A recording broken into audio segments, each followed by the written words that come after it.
Hello, I'm Myra Jacobs, Executive Director and founder of the National Bone Marrow Transplant Link.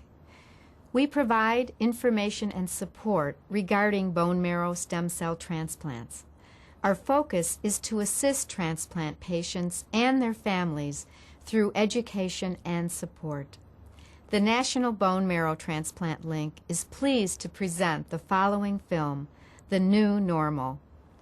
The families you will meet have already taken the journey you're about to begin. They have successfully completed the transplant process and are living new normal lives.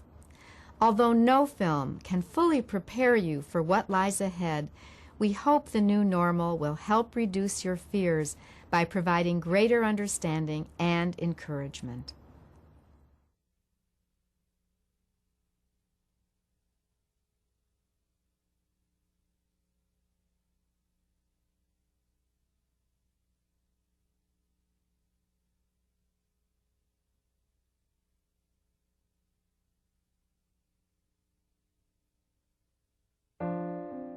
I had my transplant October 27th, 1998.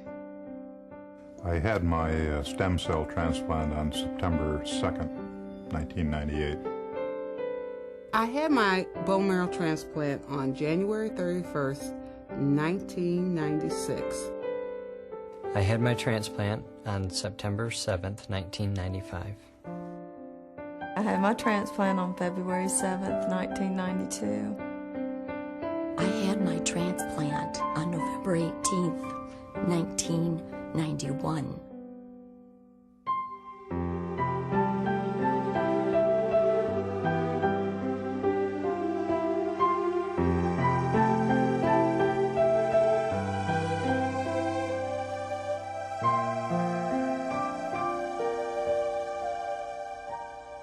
I was wearing shorts at the time, Bermuda shorts, and I looked down at my leg, and there was a huge black and blue mark on my leg.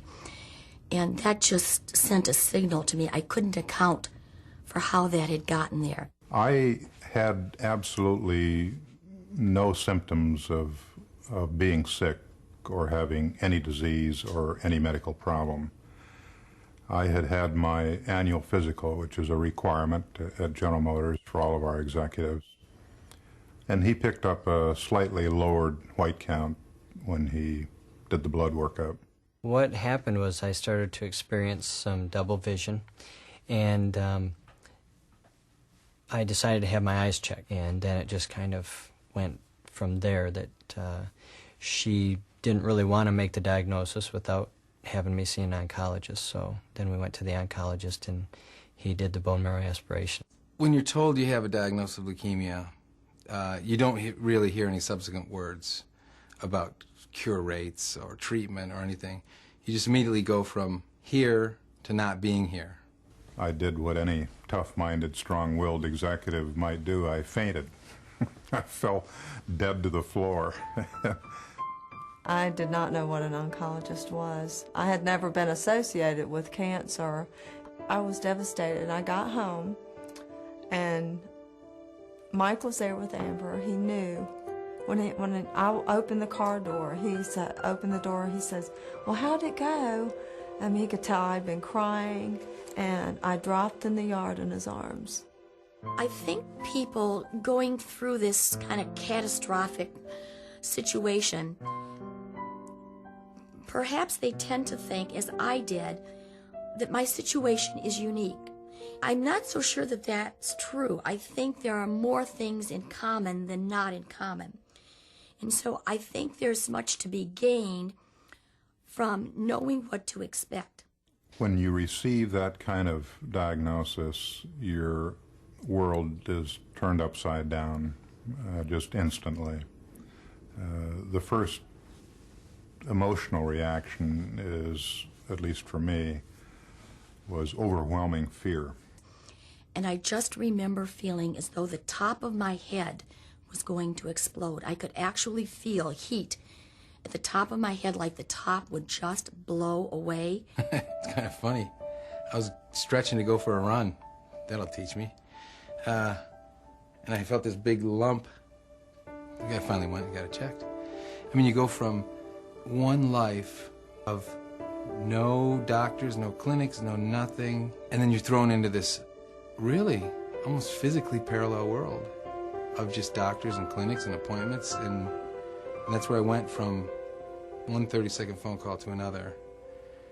I really felt that I would survive that procedure.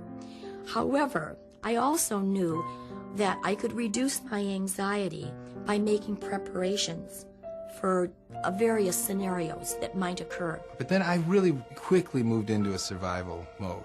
I found out, that the bone marrow transplant did exist, so I immediately kind of took the bull by the horns as much as I could, as much as just a human being could, and said, I'm not going to let this thing get past me. My military background was extremely helpful, as it turned out, in approaching the challenge that I faced.